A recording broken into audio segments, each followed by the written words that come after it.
Palestiinalainen Rami Jaber ja Britannian juutalainen Nicola Fienli aikovat osallistua tällä kaudella tuotantoautojen MM-sarjaan. We're taking it really easy. It's the car's very different from anything it's driven before, so we just take it steady and get a feel for things really. Nicola on entinen potkunyrkkeilijä. 2 lapsen äiti, joka eläköidyttyään on ansainnut elantoaan kilpailemalla rallin lisäksi muun muassa maastopyörällä ja powerboat-moottoriveneillä.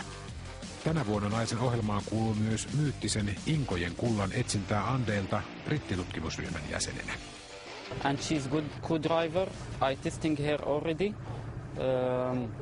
She giving the notes very careful and very good. Go. 5 right, Jaber on ajanut rallia aikaisemmin lähinnä Romaniassa ja Lähi-idässä.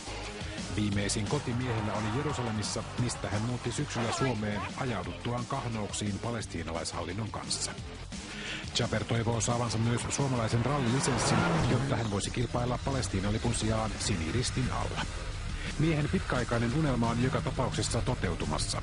2-vetoautoilla ajetut rallit vaihtunevat tuotantoautojen MM-sarjaan ja maaliskuussa Portugalin rallissa tapahtuvaan debyyttiin alle tulee Suomesta vuokrattu yli 300 hevosvoimainen 4-vetoauto. Sanotaan, että niitä treenikilometriä tarvitaan. Eli kyllähän se ihan selkeä asia on, että kaveri ei ole ajanut tähän mennessä vielä lumella. Tämä oli ihan uusi elementti, mitä tänään ollaan kokeiltu. Mutta silleen, kun keskitytään harjoitteluun ja treenaamiseen, niin uskon, että siellä pisteitä saadaan poimittua. Mutta ensimmäinen vuosi tulee olemaan kova vuosi. Halpaa hupia rallin ajaminen tuotantoautojen PPRC-luokassa ei ole. MM-sarjan osallistumismaksut plus auto sitä huoltavine henkilökuntineen ja muine palveluineen maksaa noin 100 000 euroa per ralli, ja niitä pitää ajaa kauden aikana vähintään 6. Sponsorit maksaa ja lopullinen sijoitus selviää syksyllä. Koko homman juju Jaberin mukaan on kuitenkin rallipiireissä varsin erikoinen motiivi: ajaminen rauhan puolesta. We can live together.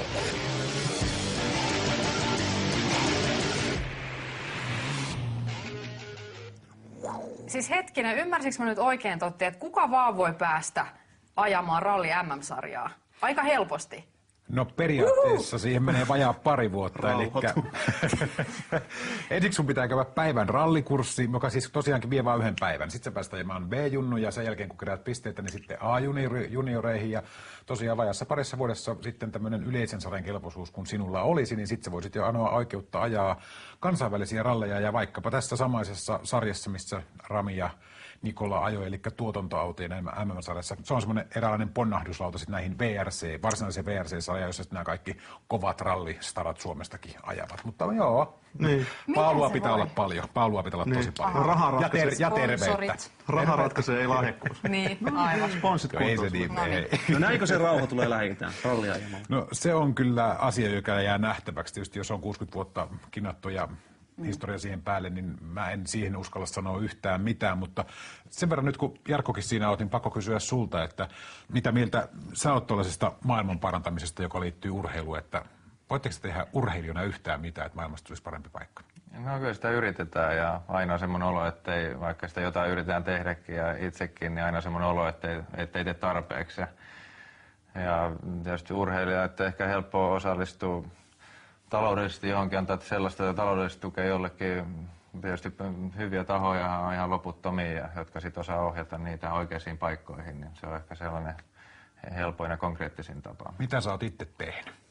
No mä oon ollut mukana tällaisissa erilaisissa. Me ollaan nyt ATP on alkanut tekemään paljon tällaisia projekteja, jotka nyt Australiassa oli tuorein esimerkki, kun Australiassa kärsittiin niistä tulvista, jossa menehtyi myös useita ihmisiä, niin siellä nämä nimekkäimmät pelaajat niin järjesti tällaisen päivän pelitapahtuma, jossa oli täysstadion ja kaikki tuotto meni sinne ja siinä oli muutkin pelaajat mukana, mutta vähän eri tehtävissä ja tietysti joilla on ison profiilin, niin ne oli sitten kentällä. Ja nyt meillä on tämmöinen konkreettinen homma menossa täällä, nimittäin PS:ssä syksyllä julkistettiin tansanialaisen Tumaini Kuurojen koulun rahankeräys.